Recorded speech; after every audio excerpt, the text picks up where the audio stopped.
Yes. Okay, and so that would absolve him. It was more the team in front of him in game one than his play. Yes. Yeah, I'm not going to talk about that anymore, but yes, we were pretty loose in front of him, and we gave up way too much. Jim, interesting question asked Chris Knobloch about communication in the series between a coach and the supervisor of the series. Yeah. How does that process work to you? No, that's good. I mean, it's, obviously you don't do it in the regular season. It's a good chance, I guess, with the GM. So Blakey and I come in, talk to Rod, just a casual conversation. A good guy, a good perspective on the game. Talk about the game. It's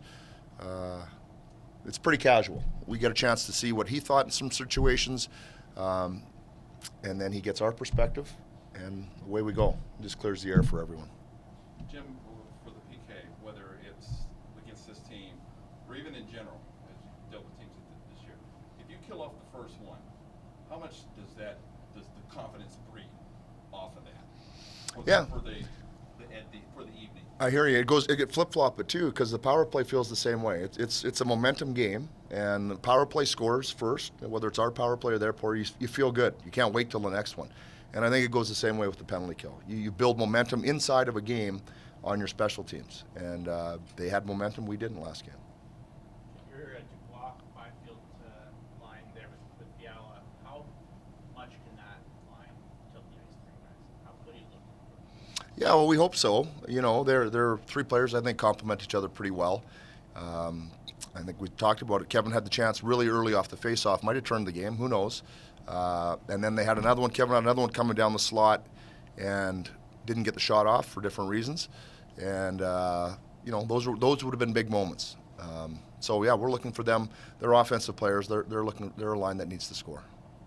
Because you've been willing to change your groupings in game routinely, does that make it easier for you when, like, say, if it's early and you see something you're not crazy about whatsoever, that you can go, you can mix it up right away, and that your team will respond because they've played with different players?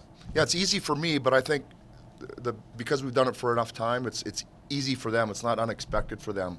I usually talk to the different players or different lines before the game just to let them know, hey, we might change. If we do change, it'll probably look like this. They're like, yeah, no problem, we've done it. So it's just, I think, pretty seamless. If we started doing it right now, it might be a little bit tricky for them mentally, but they adapted to that for some time. Jim, during the regular season, you go from one opponent to another opponent. Every game stands on its own. It's a little different. It's a series, 7 games of one team. Is that different? Is it harder to work with, or is this still one game and then tomorrow we play another game? Yeah, it's actually the playoffs is the best time for that reason, because there's so many games and so many different teams coming at you in the regular season. You got somebody pre-scouting the next game while you're playing that game, and there's just lots going on because it happens fast. So we all love the playoffs because we play the game, you review the game, it's the same opponent again. Adjustments are made and it just keeps moving along. So it's beyond the excitement and the chance to win the cup. For a coach's perspective, we all enjoy that part of the game, being able just to focus on a single team. So one game does inform and build on the next game. Without question, yeah. From a coach's perspective, yeah. You've been around a long time, but as a first-time NHL head coach, you get to experience the series supervisor and having chats with Rod. I don't know if you did it on game days or on off days, but I asked the same question to Chris. But over the years, coaches have used those meetings sometimes to maybe push an agenda. But what's your sense of how you're dealing with those conversations? Yeah, and I've been in some of those meetings as an assistant before, in different times in my career, so I've seen kind of different perspectives.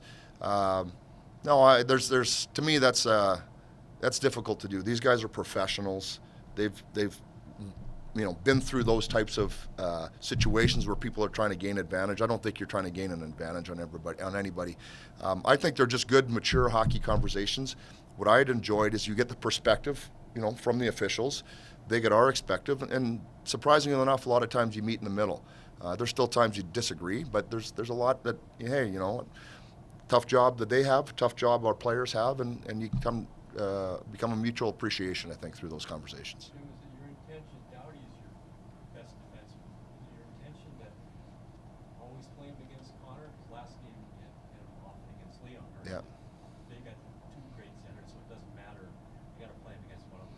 Yeah, I mean, we don't chase it around, especially on the road. It's a little bit more difficult for sure because they get last change. We don't want to disrupt too much. We're pretty confident in our D-core generally to defend. So yeah, as much as you'd like Drew out there for 60 minutes a game, and he plays almost half of it anyways, you can't have him out there every time. So you've been willing to change line combinations, but you've resisted changing the defensive pairs. Why is it important to keep those guys intact while you're willing to change the full forward? Yeah, it's a good question, Dennis. I think one of the things is there's just with the D pairs, there's two of them, and they really create a chemistry, not unlike a line does. But two of them, they really read off each other well. And I've never been a big fan of that, even when I ran the D with the Islanders, of mixing them around too much, unless you have five. Sometimes you have five because of injuries or whatever else. But I think continuity amongst the D pair probably is more important than continuity amongst the forward lines. The forward lines, there's three pieces. They can complement each other differently than maybe just two defensemen can. It looks like you'll have the same in the lineup. That's game one. Is that going to be the case? Yeah, that's the case. What do you think of the changing of the fans at Talbot? Didn't even hear it. I'll be completely honest with you. I didn't even hear it. So you're the one that didn't hear it. I'm the only. Maybe I might be the only person. I didn't hear it. Yeah.